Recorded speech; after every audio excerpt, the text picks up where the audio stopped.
Hello, welcome to Rich Tone Music. I'm Pod. Yes, some days I can hardly believe it too. I'm here today to talk about a very serious topic, an extremely serious topic. Well, if you believe half the customers I talk to, it would be very serious anyway. We're going to do something today.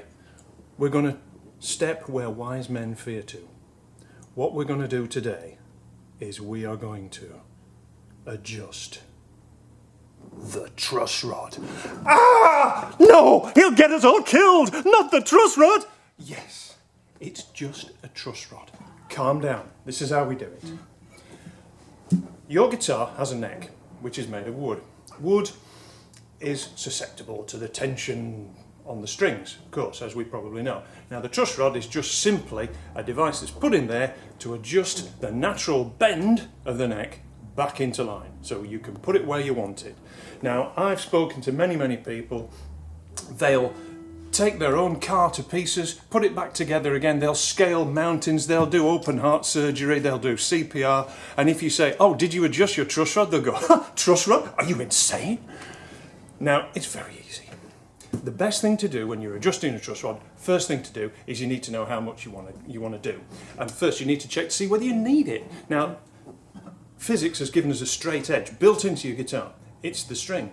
So if you look at the bottom E string, or nearest your head, if you fret it at the first fret there, and then with your little finger there, if you fret it somewhere around the body, which is usually about the 13th or 14th fret, what happens then is a string becomes a straight edge in between the 2 points that you fretted it at. And if you then take your big finger there, can you hear that?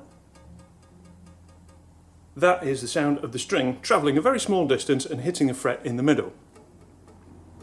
And now also, if, unlike me, you're wearing your spectacles, you can see a small gap there. Now, you can measure that, but experience tells me that that's a little bit high. You do need sometimes to have a bit of relief so that the string has something to vibrate in. But what we're going to do is we're going to adjust that little gap out of this guitar. Yes, and no one will die, no one will be frightened, and the future of the universe will be completely assured. I guarantee it. Now then, this particular guitar has its truss rod adjustment at this end, where the headstock is. And in this particular case, it uses a small wrench, or spanner as we say over here. So obviously some of them are what we would call an Allen key, what our cousins across the Atlantic would call a hex wrench. The proper name, of course, is an Allen key, named after Dave Allen, the Irish comedian, and the inventor of the hexagon. Right, so we take our key, whichever form it is, and you just get it in there. Now, how much do you adjust?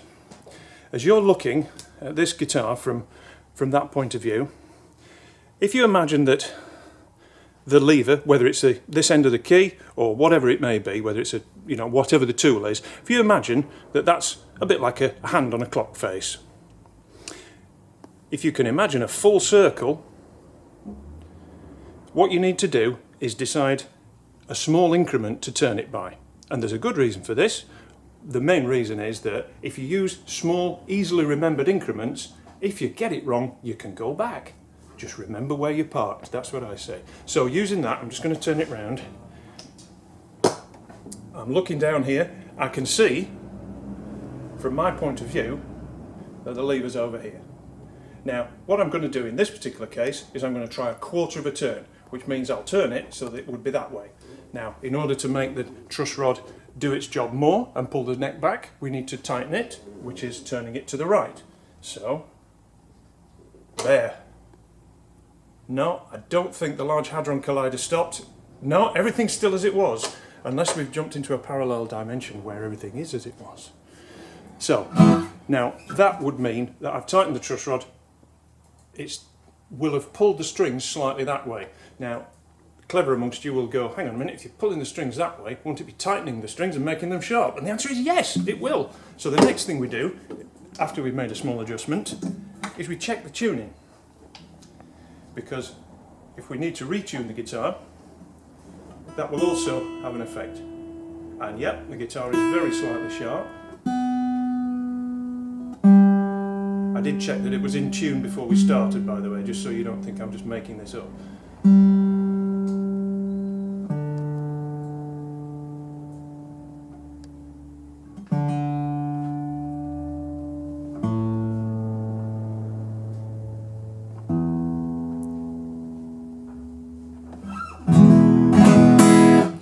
we can do there, now that we've adjusted the truss rod and checked the tuning, both of those will have an effect on how the neck sits.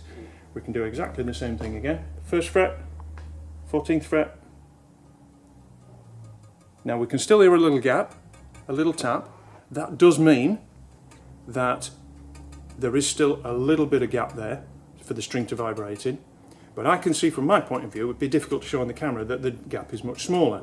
And I can also see, looking at the guitar from plane angle, that that has made the strings come closer to the fingerboard. What I'm going to do there is I'm just going to do a little bit more.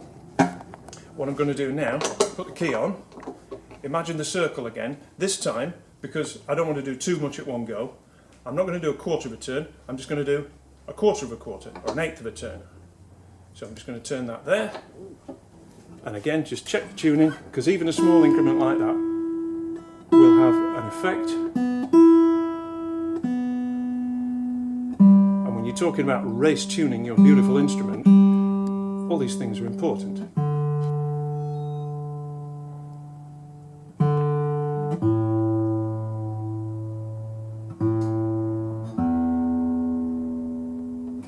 And from here I can see that that's getting so much more where I would like it to be.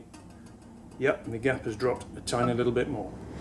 I could carry on like this all day, but that is the principle. The other thing you might find on your guitar when you come to take it is that it might have what's called a back bow, and that is just simply a forward bow is when the neck has been pulled like that by the strings. A back bow is when the neck has been pulled back because the strings aren't pulling on it enough. Maybe the truss rod is adjusted too much.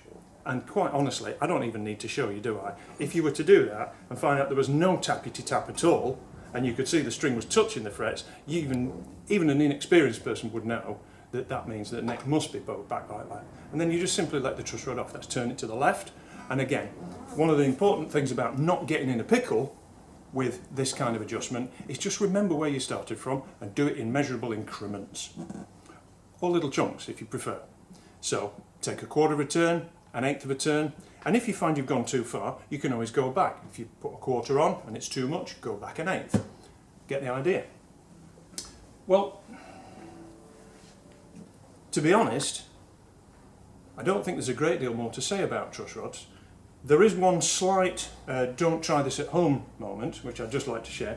If you have an old guitar, and it's perhaps not had its truss rod adjusted as far as you know, when you put your Allen key or your wrench in there and you come to try and turn it, if you find that it's very stiff, I would say a bit like if you turned a door handle and you found you had to put more than normal pressure on it to try and open the door. If you find that it feels quite stiff, best thing to do is get out of there and take it to a professional.